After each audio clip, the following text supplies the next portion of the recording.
Our final speaker is against the motion that the Catholic Church is a force for good in the world. He's the actor, broadcaster and author, Stephen Fry, a bit of an all-rounder really. Stephen can turn his hand to many things, very popular with his legions of fans. Stephen, let's hear your views, see how well you do in the popularity stakes with people in the Vatican.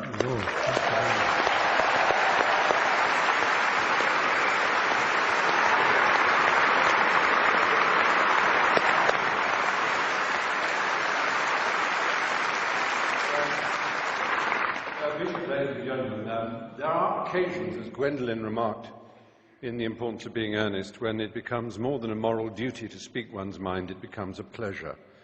And this is one such occasion with my trusty Hitch by my side. I am very proud to be here, but also very nervous, very worried. I've been nervous all day, and the reason I've been nervous is quite simple, and that is that this motion matters to me. It matters to me greatly. It's not a joke, it's not a game, it's not just a debate. I genuinely believe that the Catholic Church is not, to put it at its mildest, a force for good in the world. And therefore it is important for me to try and marshal my facts as well I can to explain why I think that. But I want first of all to say that I have no quarrel and no argument, and I wish to express no contempt for individual devout and pious members of that church. They are welcome to their sacraments, they're welcome to their reliquaries and to their Blessed Virgin Mary. They're welcome to their faith, to the importance they place in it, to the comfort and the joy that they receive from it. All of that is absolutely fine by me. It would be impertinent and wrong of me to express any antagonism towards any individual who wishes to find salvation in whatever form they wish to express it. That, to me, is sacrosanct as much as any article of faith is sacrosanct to anyone of any church or any faith in the world. It's very important. It's also very important to me, as it happens, that I have my own beliefs. They are a belief in the Enlightenment. They are a belief in the eternal adventure of trying to discover moral truth in the world. Discover. It's a terribly important word to which we might return. It's a fight, it's an empirical fight. It's one that was begun in the middle of the last millennium. It's given the name the Enlightenment. And there is nothing, sadly, that the Catholic Church and its hierarchs likes to do more than to attack the Enlightenment. It did so at the time. Reference was made to Galileo and the fact that he was tortured for trying to explain the Copernican theory of the universe. That's history. History, as Miss Widdicombe has reminded us, is irrelevant. It's not important. All that matters now is that billions of pounds go out of this extraordinary institution to relieve the poor around the world and make the world a better place. History is of no importance whatsoever. Well, I beg to differ.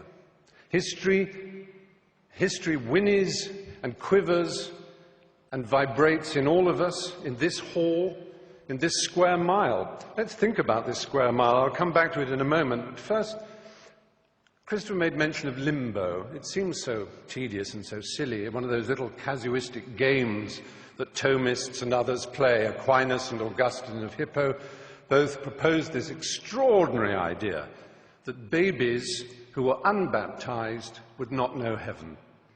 They also proposed the idea of purgatory, which doesn't exist in the Bible. There's absolutely no evidence for it. However, what an extraordinary, brilliant coup to imagine such a thing as purgatory. That a soul needs to be prayed for in order to go to heaven, in order to turn left when he enters the aeroplane of heaven and get a first-class seat. That he needs to be prayed for, and for many hundreds, indeed over 1,000 years, you'll be amazed what generous terms those prayers came at. Sometimes as little or as 2/3 of a year's salary could ensure that a dead loved one would go to heaven. And money could ensure that your baby, your dead child, your dead uncle, your dead mother could go to heaven.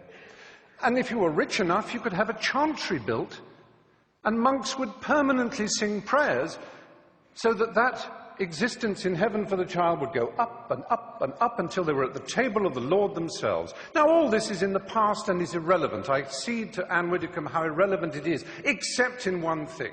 This church is founded on the principle of intercession.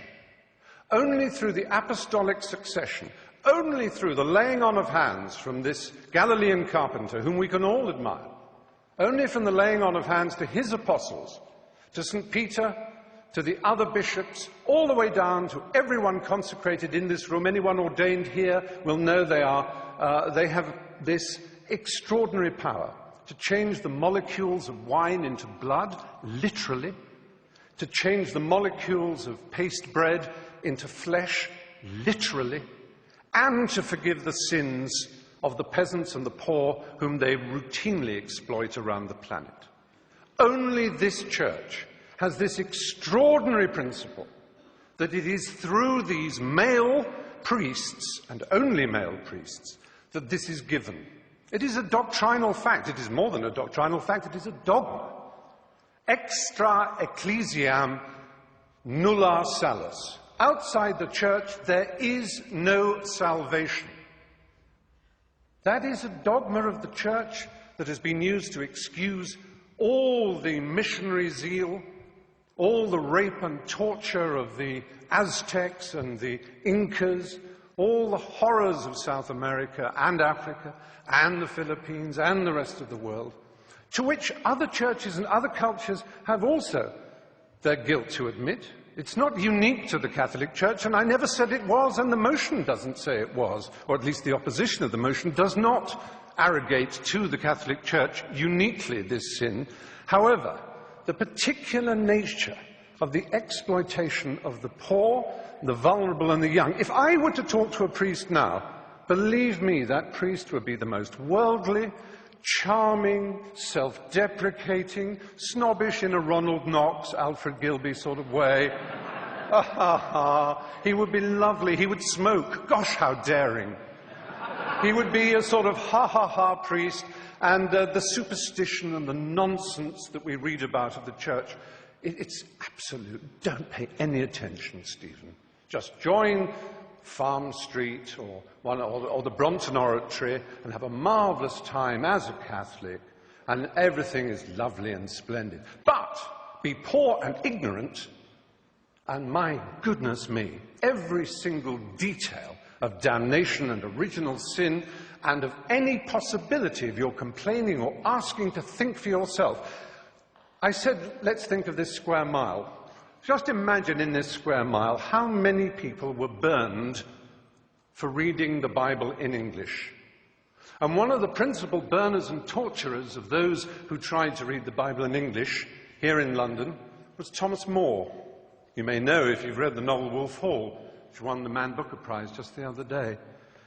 Now, that's a long time ago. It's not relevant, except that it was only last century that Thomas More was made a saint, and it was only in the year 2000 that the last pope, the Pole, he made Thomas More the patron saint of politicians.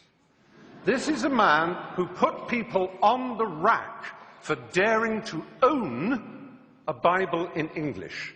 He tortured them for owning a Bible in their own language. The idea that the Catholic Church exists to disseminate the word of the Lord is nonsense.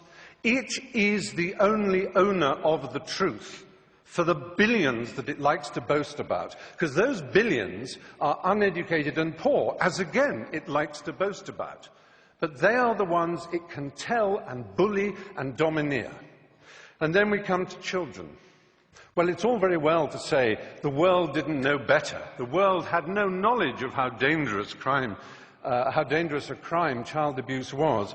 I want to read you some of the words of Ratzinger, the current Pope. Staggers me to admit that he is the head of state of a country. Incidentally, Anne Widdecombe said, "We didn't have the power of a nation-state." Yes, you do. You are a nation-state. Yes, I wrote it down. You mentioned that. You are a nation-state. And it is no accident that the UN Cairo Population Conference, when they were trying to do something about the world's population spinning out of control, Vatican City, as a nation-state represented at that conference, made a joint statement with the Islamic countries of the world, notably the most extreme Islamic countries of the world, led by Saudi Arabia, and it began, "on behalf of the revealed religions of the world, ... And what it did was essentially hobble and veto any possibility of women's sexual freedom in the world, because, as we know, the Islamic religion and the Catholic Church have never been anything other than implacably opposed to women's choice in their own bodies and their destinies. However, never been anything other than implacably opposed to women's choice in their own bodies and their destinies. However,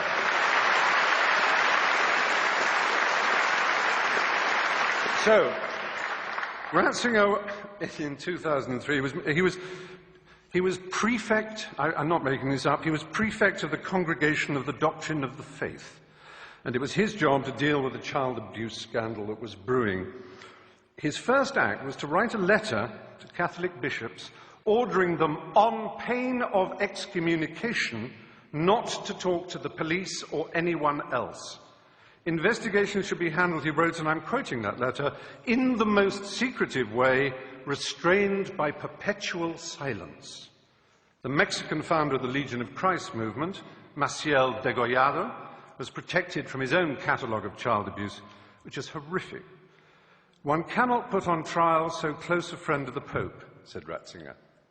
When the allegations could no longer be denied, Maciel was sentenced to a life of prayer and penitence. And Ratzinger described the whole affair, and that of Bernard Law of Boston, to which my colleague also referred, as causing suffering for the Church and for me personally. He also said the answer would be to stop homosexuals from being allowed into the Church. Now, it's perhaps unfair of me as a gay man to moan that this enormous institution, which is the largest and most powerful church on earth, has over 1 billion, as they like to tell us, members, each one of whom is under strict instructions to believe the dogmas of the Church, but may wrestle with them personally, of course. It's a little hard for me to know that I am disordered, or again, to quote Ratzinger, that I am guilty of a moral evil, simply by fulfilling my sexual destiny as I see it. It's hard for me to be told that I'm evil, because I think of myself as someone who is filled with love, whose only purpose in life was to achieve love, and who feels love for so much of nature and the world and for everything else, and who, like anybody decent and of an education, realizes that in order to achieve and receive love, it's a struggle. It's not one that needs a pope to tell you how to do it. It certainly isn't one who needs a pope to tell you that you're evil. With 6% of all teenage suicides being gay teenage suicides, we certainly don't need the stigmatization, the victimization that leads to the playground bullying when people say you're a disordered, morally evil individual. That's not nice. It isn't nice.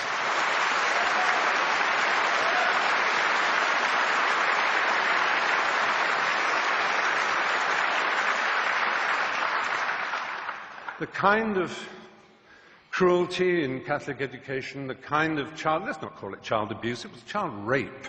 The kind of child rape that went on systematically for so long. Let's imagine that we can overlook this and say it is nothing whatever to do with the structure and nature of the Catholic Church and the twisted, neurotic and hysterical way that its leaders are chosen. The celibacy, the nuns, the monks, the priesthood. This is not natural and normal, ladies and gentlemen, in 2009. It really isn't. I'm sorry. For me to be called a pervert by these extraordinarily sexually dysfunctional people, I don't think human history has ever had more.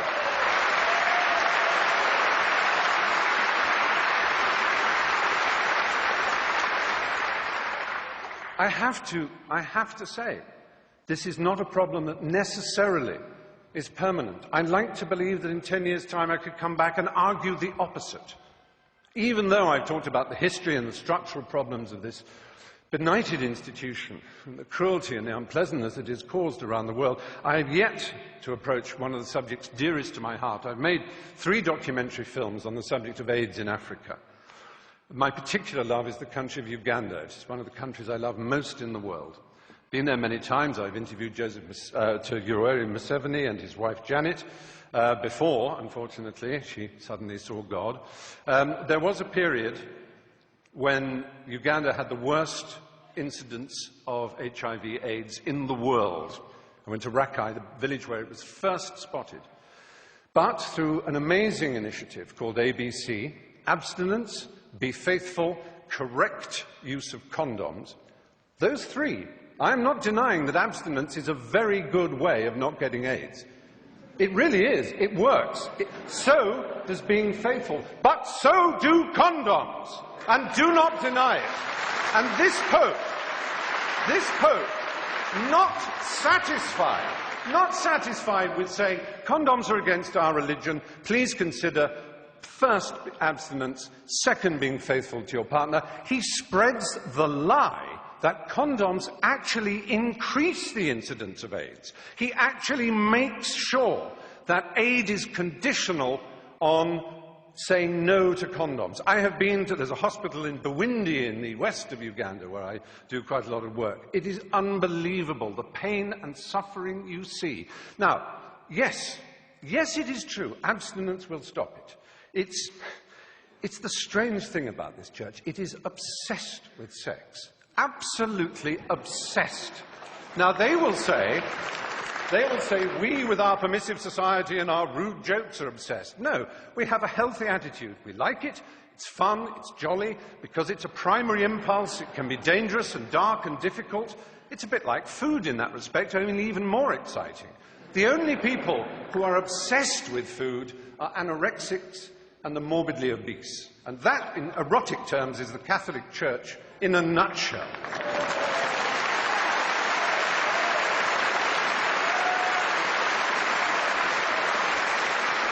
So,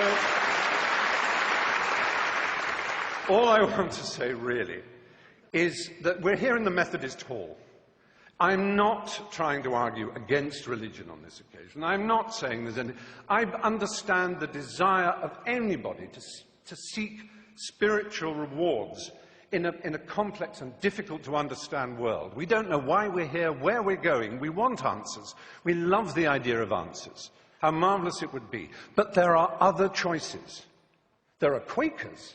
Who could possibly quarrel with a Quaker? With their pacifism, with their openness, with their ease, with their simplicity, with their refusal to tell anybody what's a dogma and what isn't, even with Methodists also. I'm not saying Protestantism is the answer against Catholicism. I am merely saying there are all kinds of ways we can search for the truth. You do not need this imperial panoply of marble and gold. Do you know who would be the last person ever to be accepted as a prince of the church? The Galilean carpenter, that Jew.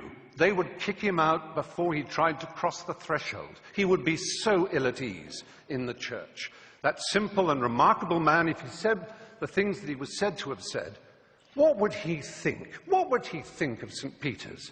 What would he think of the wealth and the power and the self-justification and the wheedling apologies?